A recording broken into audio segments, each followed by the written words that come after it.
All right. So this stream's going to be either make it or break it. Computer today. I'm trying to get it to use the microphone here, but it wants to use the microphone on the dash here, and it's not cooperating, and I almost threw it out the window.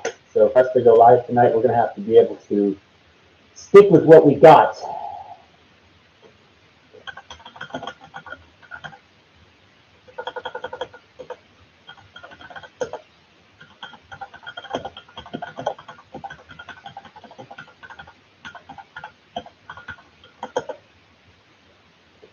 Hello, everybody. I'm having some technical difficulties with the microphone today. I thought that the problem was actually fine, is that you guys can't understand me because the webcam microphone is actually trying to record me, so I'm having a problem with that.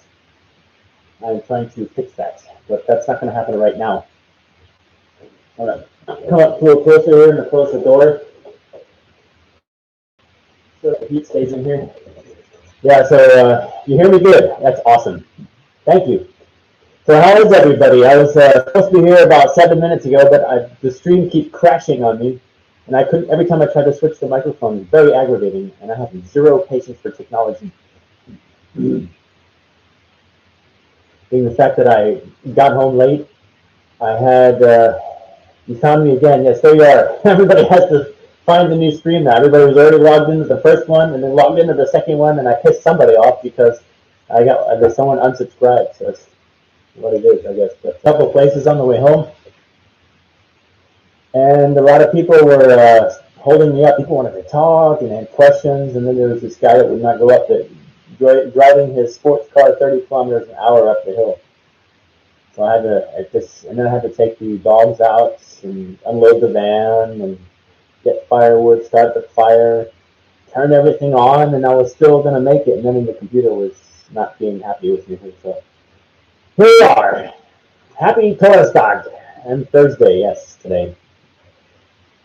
I'm happy because my weekend is right now. It actually started just when I sat my rear end down on this couch because I'm off tomorrow until Tuesday, which is good. Hello, Stone Wolf Outdoors. Welcome. Yes, it's quite a stressful couple of minutes here. A big hammer, yeah, but unfortunately this tech here costs a lot of money. I bought some real nice computer stuff. The first time in my entire life I actually bought a computer that's like really fancy. So I don't want to destroy it. If it's something that's not working, I need to improve or replace it. And I'm going to manage my temper this time around and not beat the computer to oblivion every time it fails to perform as expected. So yeah, we've learned that lesson. I hit my head here, in case you're wondering what that is, on the forge yesterday. I tripped on something, and when I went to go catch myself, I've already hit my head on the forge. So that's unfortunate, painful. But yeah, luckily I got a hard head. And yeah, that was something yesterday.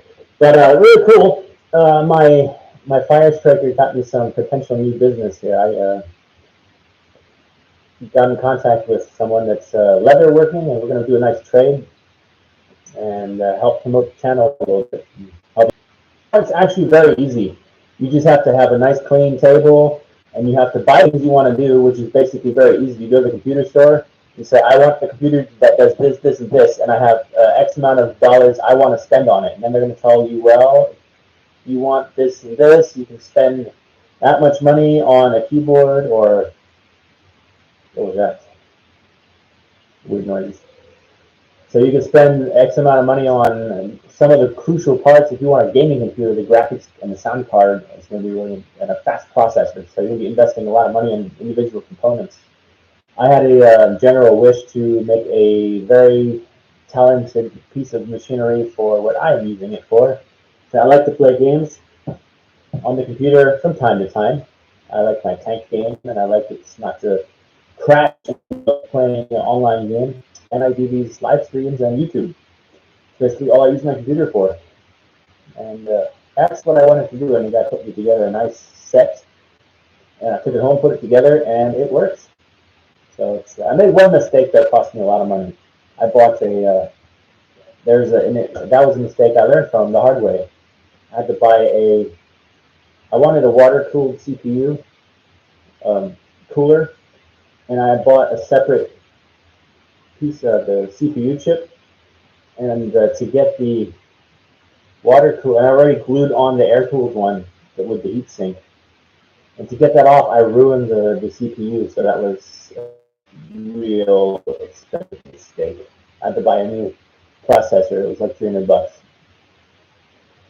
Oh well, that sucks. But yes, that sucks. Yeah, it's okay to get away from the play the game sometimes. I'm a big I'm a little bit history buff, and I collect a little bit of stuff. Metal detectors. And taking off my shoe real quick here. And I collect a little bit of World War II here and there. And so I have a big fable for tanks, and I really love tanks, and I like to play tank games. I'm playing this game War Thunder. You can play tanks and airplanes and boats and all that good stuff. It's quite quite a different game than that World of Tanks game. I hated World of Tanks for a couple of reasons, because people kept cheating. And I started playing War Thunder. At the beginning, it was pretty cool, but now there's these new hacks and new programs and new bugs out. People are using it. It's basically cheats. You can shoot through walls and go invisible and all this stuff. And they say, "Yeah, we'll kick you off if you use them." But I get blown up all the time from people who use cheats, because they replay the moment that the tank explodes, and you get to see the projectile just pass through a wall of a building, just hit you in the perfect spot of your tank that explodes, in that one spot that is the weak spot. So I really get angry at that sometimes, and that's when I turn it off. Yeah, I'm looking at trying to buy this game up here. I'm not sure I want to.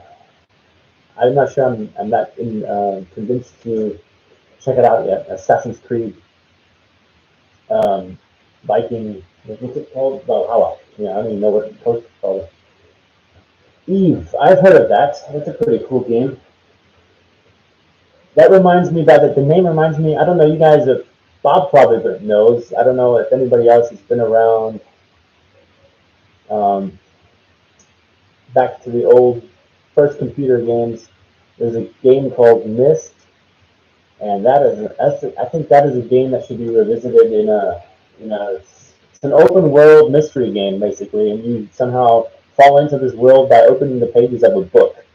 And the author of the creator of that world left you clues how to navigate in this mysterious world in books that you find in this world, in the library and places. And something happened in that fantasy world where you have to figure out the solution to the problem, how to get back out.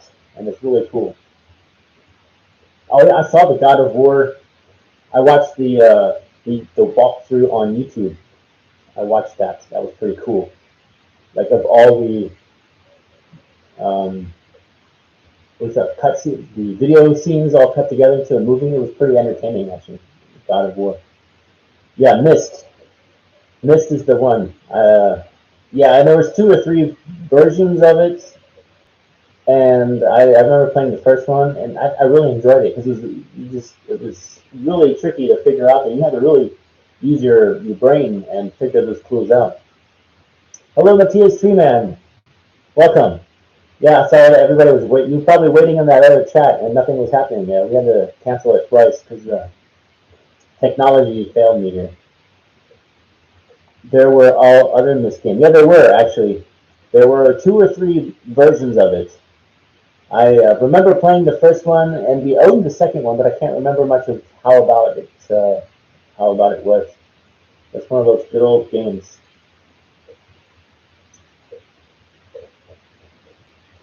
Dogs and silly things. Yeah, those good old games. I remember playing them. But today, if you follow artificial intelligence at all, and I watch a little bit of here and there of science, and Elon Musk would say, if you expect any improvement at all, and at the rate we're going with the technology we have today, our computer games will soon be inextinguishable from reality.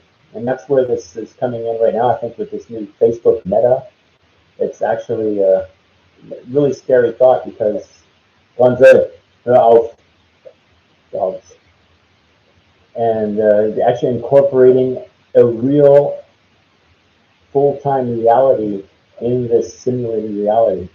So you can go to work, and actually do your job in this reality. It's really weird, and I don't know what to think about that. That's kind of scary. That's going to become something very, very odd in the next couple of years.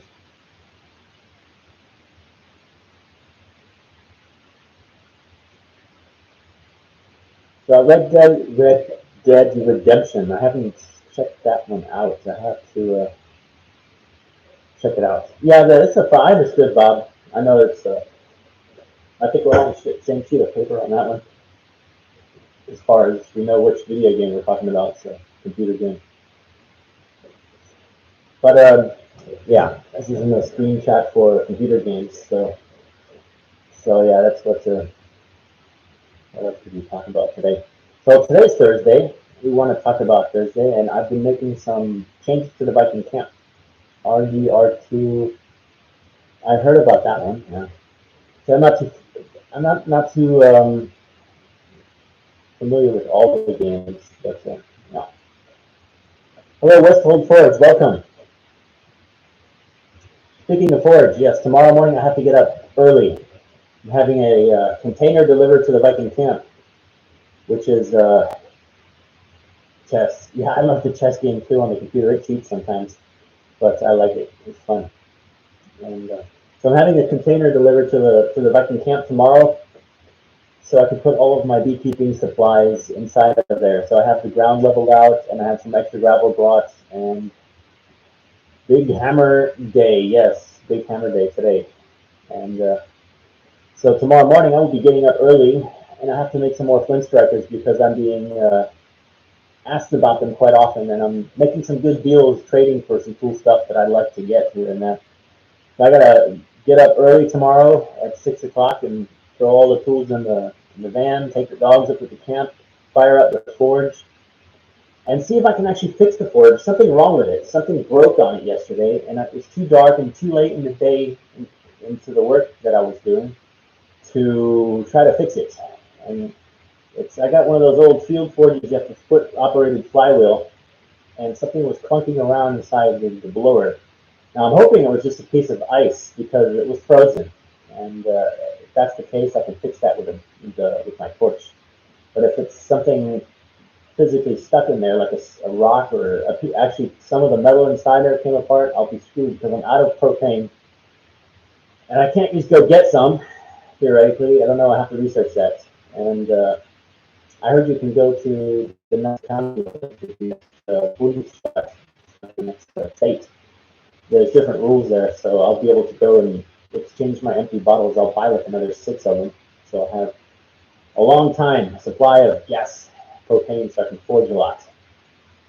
And I'd like my forge to raise the temperature up a little bit. I would be able to forge weld in it. But the temperature my gas forge does is only about 800, 900 degrees, depending on how the air pressure set and the outside ambient temperature, which also has something to do with the oxygen in the air. How much colder temperatures, I usually get a little bit of a hotter fire going, but the propane bottle usually freezes over before I get half my work done, so I have to find some water and set the bottle in there and hope it's not freezing temperatures outside, or that won't be any good at all.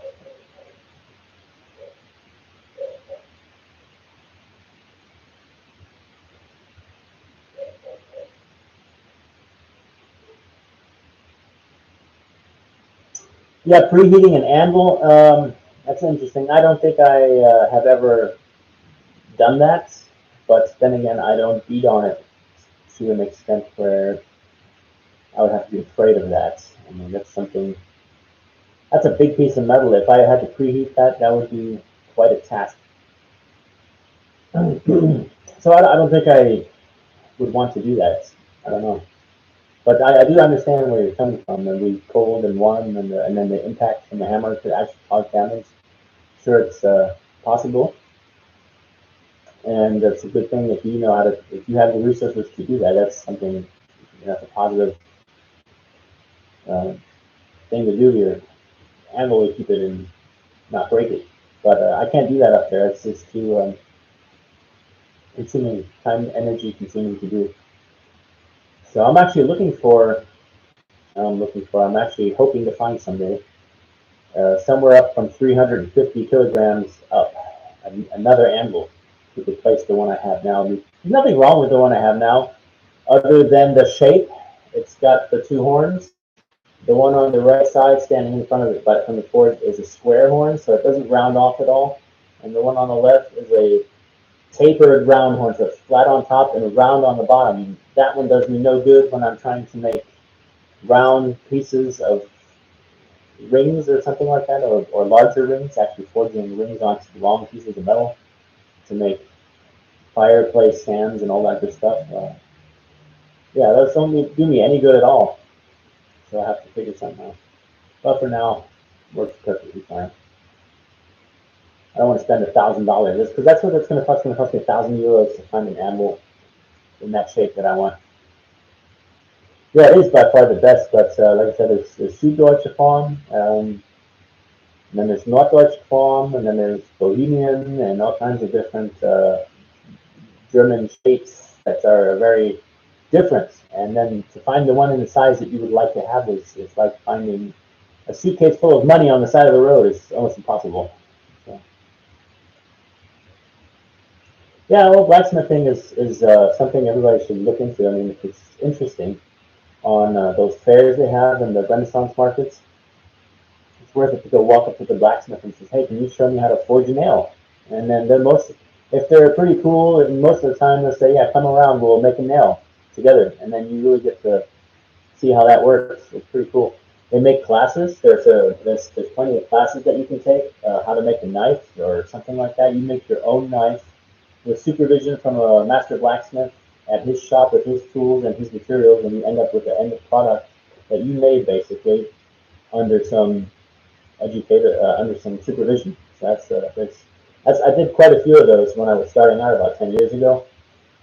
Took every opportunity I had to take a class on how to make knives, basically, and you learn a lot about forging when you do that. And then I learned about forge welding and using different metals, and I was into cars already, so I'm a mechanic, and I like to weld stuff. So I really knew a little bit about metal already and iron, which is a really cool add-on to my skill set because that opened up a whole bunch of doors for me to do all kinds of cool things.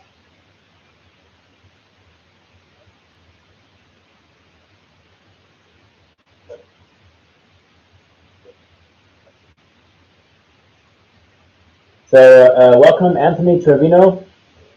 He's asking what country I'm from. I'm a American, half German, living in Germany, and I reside here. I grew up here around in Germany, and I worked for the American Air Force here near one of the larger bases, and that's why I speak English, and and that's why I recently made a short video with some German in it because I had quite a few of my subscribers request it, and I don't want to leave anybody feel left out. Everybody's a part of this community, and I tried to make sure everybody understands that. And so I put a little bit of information out there in German and explain a little bit about why I do my videos in English. And what I'm really looking into is how to put German subtitles under my videos. That way, at least, I can get all my messages across to the people who enjoy watching my videos. And that's one of I hope that answers your question. And so, yes, I live in Germany right now, and yeah, there's a little bit of Viking history here. If you go up to Hedeby, to the north towards Denmark, there's quite a bit of Viking history, and I think they actually sailed down much further than they recorded in history. But no one's actually. My fireplace is making loud noises, so I have to check that. No one's been able to find anything yet. There's a place called the Deutsche Eck. It's like where three major rivers come down to join in Trier and Cologne, and that's where the Vikings sailed to. They know that, and if they sailed there, they sailed the Rhine River for sure. But no one's been able to prove that yet. But I think so.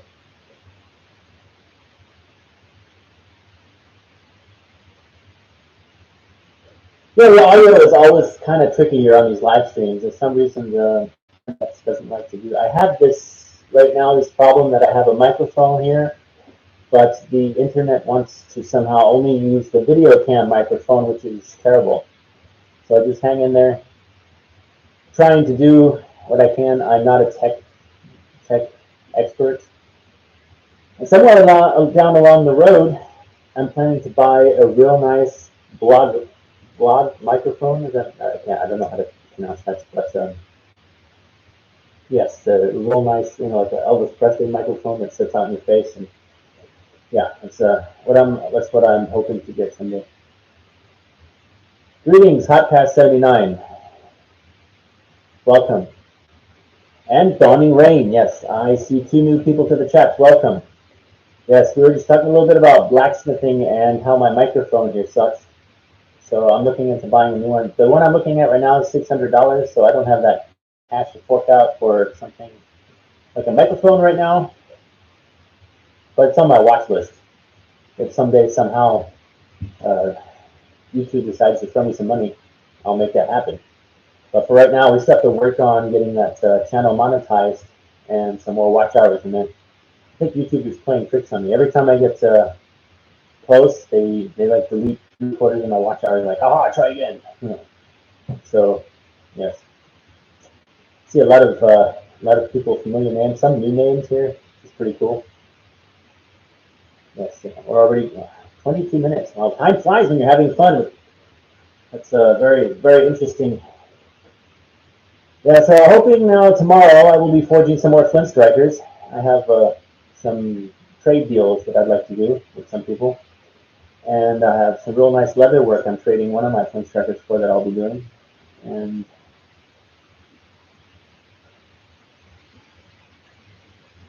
yes, exactly, Westfold Forge. That is absolutely correct. You can get started for about $100. I don't know where you are in the world at the moment, but here in Germany, I started getting most of my stuff from recycling places, like people that clean out their old house, throw most of their stuff away.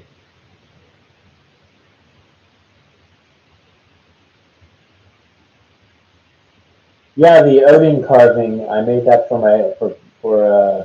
Björn, a buddy of mine. He helps me out a lot with some technical info about my channel here, and he's a good friend of mine. I went up to visit him last year, and unfortunately, I couldn't go up this year because of all the worldly activities that are going on. Um, but it's a really nice. It was something that I did on shorthand that I don't usually do. I don't like to carve figures out of. I didn't have any good wood for it, and I found a nice piece, and it just happened. So it just yeah, so that helped out a lot, and I'm happy that it turned out the way it did. It was very nice, and it did help out the channel too. I did a little bit of I did a short video, and that got a lot of views, and it's pretty cool. So yeah, railroad tracks, they make great small animals. However, on my opinion, I would check and see what are your first. If I could explain this real quick, so that someone gets some information here. For Anthony Trevino, I'd like to explain quickly. If you're really interested in getting into blacksmithing, you need to do a little bit of brainstorming first. You can get started for about $100. That's no question. Railroad track will work, definitely. But I would recommend to figure out first the factors is, if I do this, is my setup going to be able to stay in one spot permanently, or will I have to constantly move this around and when I'm finished? That's one big thing that I had to deal with the first 6 years of my hobby here. I always had to move my anvil out of the way again after I was done, because there was no place to forge in this public workshop that I was renting a space in other than the middle. And I had to clean up and put my stuff back in my bay after I got done. And so, yeah. Well, I didn't get to see him open it. Yeah, I'll have to check that. I'll have to check that out when there's a video on that. I didn't catch that, but yeah. So I would check the local classified ads, the for sale ads from person to person. And if you can find an anvil, I would say if you can leave it in one spot and only have to move it from time to time, I would be looking for something around 70 kilograms. 50 kilograms is even adequate. My market anvil, the one I tote around with me when I go to markets and set up my small is 50 kilograms. That's adequate for doing most of the regular small things. If you get one that's 70 kilograms, you'll have a real nice fine size anvil that is not too hard excuse me, to move around with the second person if you ever do need to move it or take it somewhere. So around 70 kilograms anvil is something good, or it's about 140, 130 pounds. And what's really important is that you want to make sure that the surface is plane. So you'll take a straight edge and set it down and look between the straight edge and the hardened surface of the anvil to make sure there's hardly to no warpage underneath there. And you want to make sure that the corners of it are nice and sharp. They're all chipped away and banged down, and sometimes often I see these beautiful large anvils, and it looks like someone used it as a target practice for shooting the tank rounds at them. I mean, there's cuts in the top, and they're butchered so badly that I would never spend 200 euros at all on such a, even though the weight is, even though the weight is, I would have to restore it, and you have to do it very carefully because that's a special rods, and you can preheat the anvil to a temperature, and you just set it in a vat of sand and let it cool down and hope it doesn't crack, and polish it with special bits. My buddy restores these, and the work he does is amazing. He makes these old anvils look like brand new, and he welds them up and does all the right stuff. So that's how I kind of know a little bit about how to do that. And yeah. So I would check the local classifieds and make sure see what tools are available. Sometimes you'll get an entire tire of blacksmithing equipment for fairly cheap because someone just found it in an old barn and doesn't know what to do with it, so they throw it up on the Craigslist or the eBay classifieds, and you just look around and you might have to drive for a couple hours to get something, but it's like it is here. If I see something I want, I'll hop in the van, even put the trailer on the back and take a buddy with me, and we'll drive for 2 or 3 hours to go pick up a load of old blacksmithing equipment. And then usually I'll just take like 2 hammers and he'll sell the rest of it. And there's only a small amount of things that I really still would like to get for my that I don't have a very large shop that I can set everything up in nicely, all high tech and professional. I have to kind of stay mobile at all times. So if I need to, I can pack up my forge, I can pack up my anvil, I can pack up all my tools in the back of the trailer and just go somewhere else. That's kind of the idea with my forge. But hopefully sometime this summer we'll be building a workshop with a roof on it, a green roof. That's the plan. And yeah, that's what's going to happen here someday.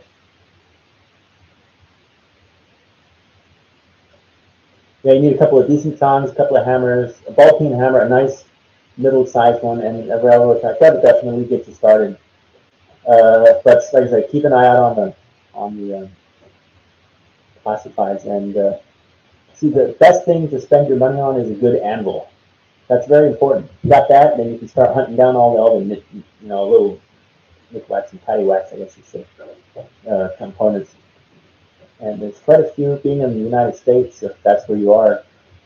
Even here in Europe, there's quite a few suppliers that have fairly priced equipment.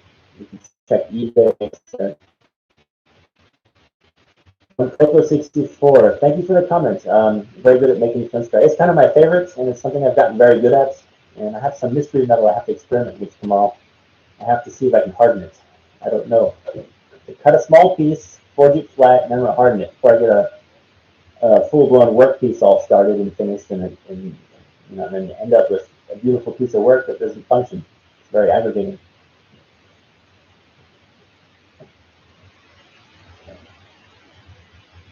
Oh yeah, well I'd like to see the video where you opened it. I don't think I got that one. I think it is great, and yes. So Matthias Treeman, I saw you had some trouble starting with fire with Amadou. Well, that was raw Amadou from the tree, straight off. I dried it some. Yeah, like I said, I think we wrote earlier in the chats, but Amadou has to be roughed up really nicely with a knife or with a tool to make it feathered up, and then some of it is really good, and some of it needs to be processed. Most of it needs to be soaked in a lye solution from trees. Ashes from trees that have leaves and not pine needles. and that will enrich the factor, the burning factor of the amadu, and make it catch a spark real easy. But for basic use, char cloth is the best. I think it's a very simple, easy thing to make. You can make it out of anything natural.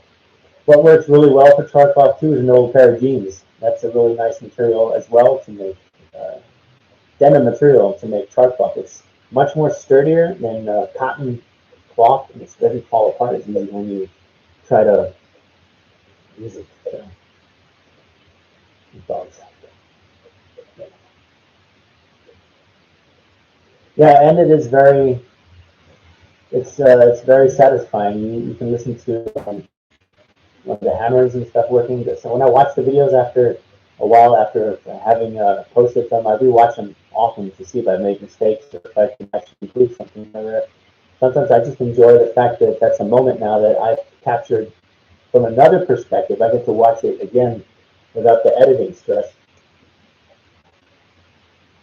and enjoy it, and see and live that moment from a different perspective. And I listen to the sounds, and I really enjoy the sound of the forge rushing away at the back, the gas forge, and the sound of the cold forge turning, and the metal.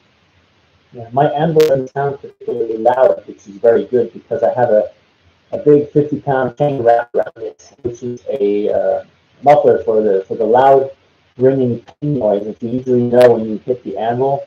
That's what really hurts your eardrum. So I added a really, really heavy duty chain, and it's nailed into the anvil to keep it as well from ringing the ping noise that you usually know when you hit the anvil.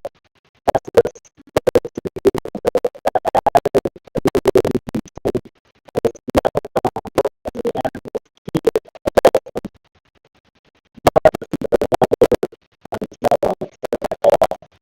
I thought I could pick it up before, but at least I didn't at all. Yeah, so watching this is the best. That's a good place to go check. You gotta and the thing with old things is you don't have to always expect to be some restoration. It's a part of it. Obviously, if you want to go further, you preserve it by making it by conditioning it, better than just function condition, but it's not sandblasting it down to the blend of it, and then put the powder coat on it, to the forge or something like that. But, I don't know what people use my time. And then you put the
Okay, let's see what happens here.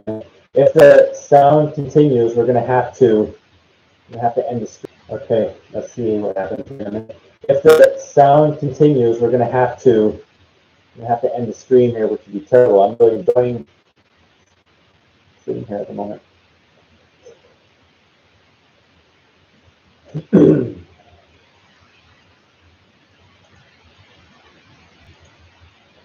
Robot sound. Oh my.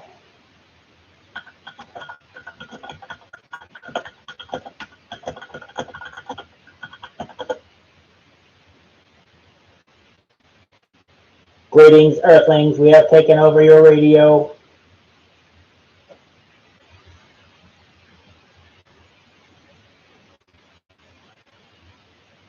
Oh, it has. Okay. There's maybe some bad weather going on here in the area, and it's maybe okay, and maybe it's okay. Sounds messed up.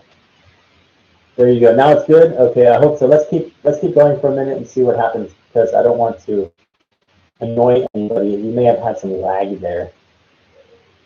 Okay. So yeah, what were we talking about? Let's see. Oh, let's see. The options. Okay, you've had arguments with people and, that I use that I make here for using here camping purpose is cotton.